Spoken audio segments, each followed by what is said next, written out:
Today we're talking about a film that was hated by some viewers and almost all critics upon release, and how the very things it was hated for are why it's a fan favorite almost 25 years later. You gotta be me. How the unique horror movie exists because of a powerful movie producer's love for architecture and stylish bank commercials. And finally, how it almost didn't happen because the director of one of those bank commercials kept asking for script changes. This is what the happened to one of the wackiest horror movies you'll ever see and a staple of early 2000s horror, 13 Ghosts. Joel Silver, Robert Zemeckis, and Gilbert Adler founded Dark Castle Entertainment with the very intention to rework William Castle films. After remaking House on Haunted Hill, it was decided that 13 Ghosts would be their next venture.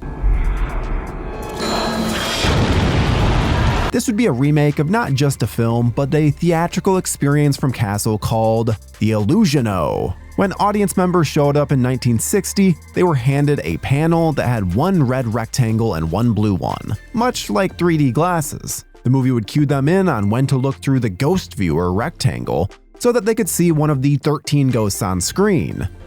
I can't see, I don't have the glasses. If that was too frightening, they could look through the other rectangle, dubbed the Ghost Remover, and the ghost would disappear. Sounds fun. Too bad they don't make these for that one family member at Thanksgiving who won't shut up about politics. You know the one.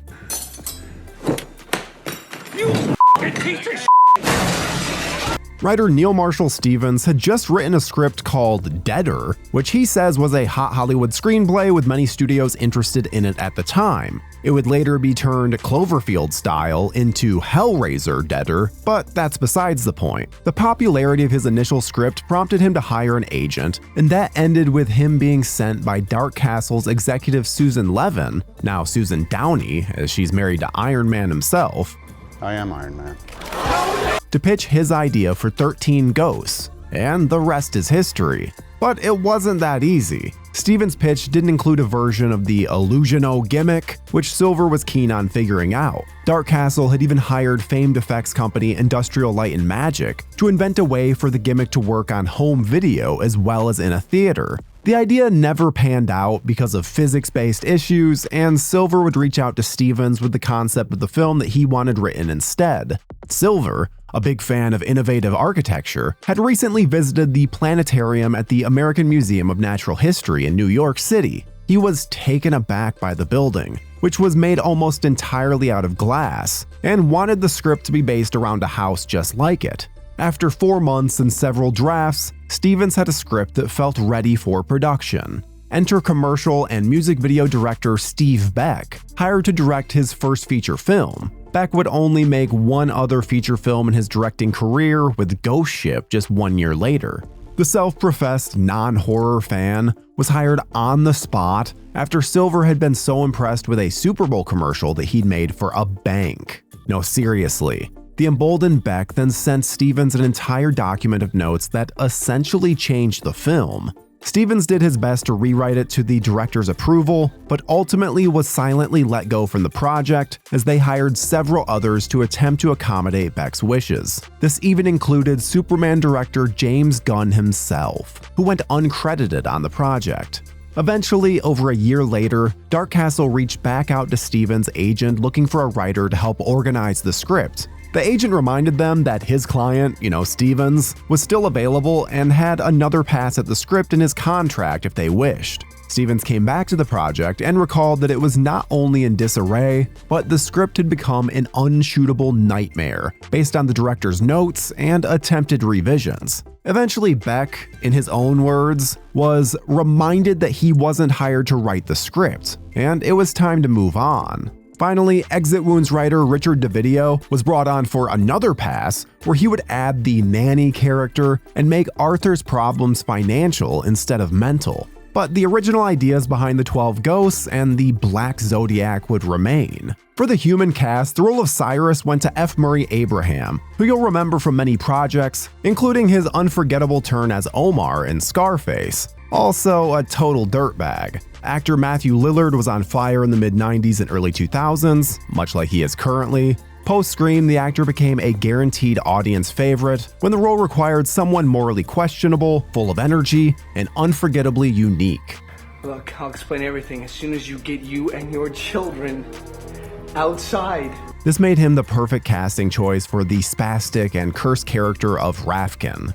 Monk himself, Tony Shalhoub, was hired as the widowed and financially challenged Albert, who can somehow still afford a nanny in Maggie, played by musician Ra Digga.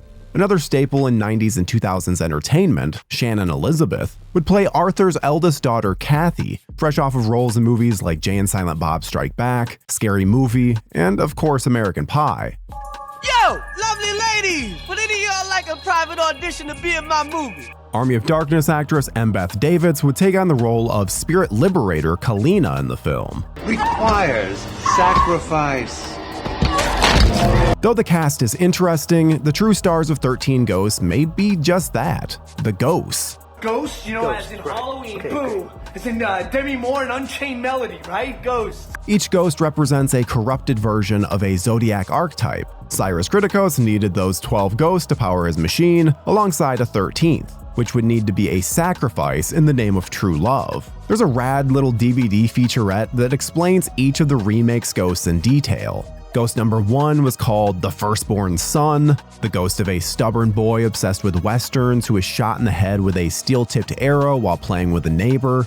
Ghost number 2 was The Torso, with the various moving parts of a body wrapped in cellophane after Jimmy the Gambler Gambino was dismembered by the mafia for failing to pay gambling debts. Number 3 is The Bound Woman. She's the ghost of Susan LeGros, who was murdered by her boyfriend after he caught her cheating. She's the one with the rope around her neck wearing a prom dress. Ghost number 4 is The Withered Lover, Arthur's wife who perished in the fire. Number 5, seen multiple times throughout the movie swinging a baseball bat, is The Torn Prince. He was killed when a rival drag racer sabotaged his vehicle before a race. 6th is the unforgettable Angry Princess, who is naked throughout the film. After years of self-hatred and botched surgery, she decided to end her life in a bathtub. The Pilgrimess was wrongly accused of witchcraft and burned alive by villagers. Number 8 and 9 belong to the WCW Tag Team Champions, the Great Child and the Dire Mother. In a cruel twist of fate, one of them is a full-grown man with the mental capacity of a small child. The mother is deformed and tiny.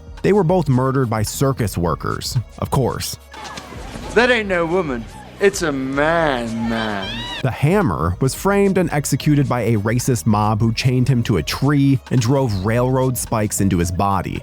Hey, bro, you ain't nothing but a bitch! No! The Jackal was a violent and deranged asylum patient who was mauled after escaping his cage. And if the Jackal's out, screw the kid.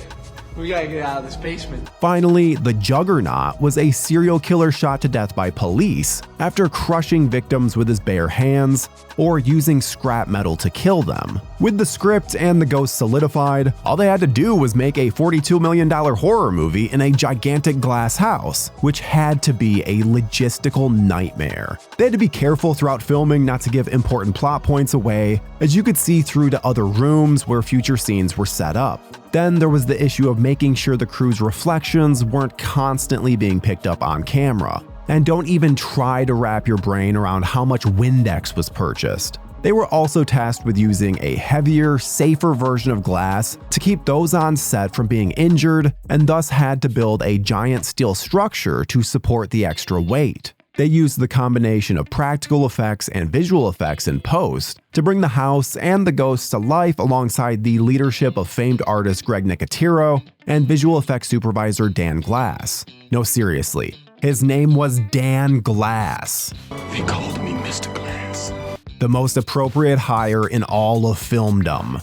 The zany, early 2000s look and feel of 13 Ghosts can be attributed to the cinematography of one Gail Tattersall. It's easy to see that Tattersall has a trademark style when you realize that they were behind wild 1995 action sci-fi films like Virtuosity, Parker Barnes! Tank Girl, and Beck's second film, Ghost Ship. King of the Hill and Office Space composer John Frizzell would provide the music alongside a track from rapper Rah Digga and the all-time awful song Excess by Tricky. 13 Ghosts released in the sweet horror spot of October 26, 2001. It came in second place on its opening weekend, but was able to pull in over $15 million on its way to $68 million worldwide. Unfortunately, it left critics screaming as though they were suffering from one of Rafkin's patented headaches. Roger Ebert called the experience of watching the film literally painful. Others attacked the frantic script, sound design, editing, and well, just about everything. Overall, the initial 2001 response from critics was that 13 Ghosts took a niche William Castle classic and threw a ton of money at it, only to watch it explode in the most obnoxious way possible. But as is often the case, initial critical reaction doesn't count as a eulogy. Sure, critics were right in some areas. 13 Ghosts is loud, messy, and sometimes feels as if it was edited by Jason Statham's Chev Chelios character in Crank, high on adrenaline and just trying to stay alive. But it's also a very unique film with a badass premise and an interesting cast that horror fans are still discovering and being entertained by almost 25 years later. Regardless of how you feel about the final product, the story is one begging to be revisited on a fresh canvas. So much so that in 2023, Dark Castle Entertainment called the property the crown jewel of their library, ready to be resurrected for the masses. Last we heard, they were working on a pitch for a 13 Ghost television series that would provide each ghost with their own episode. Not only that, but each episode would be helmed by a different director, each with their own individual style, depicting the unique nature of each ghost. Sounds like a banger of an idea that we hope comes to fruition. Until then, that is what the happened to the critically maligned in 2001, but fan favorite in 2025 and beyond, 13 Ghosts.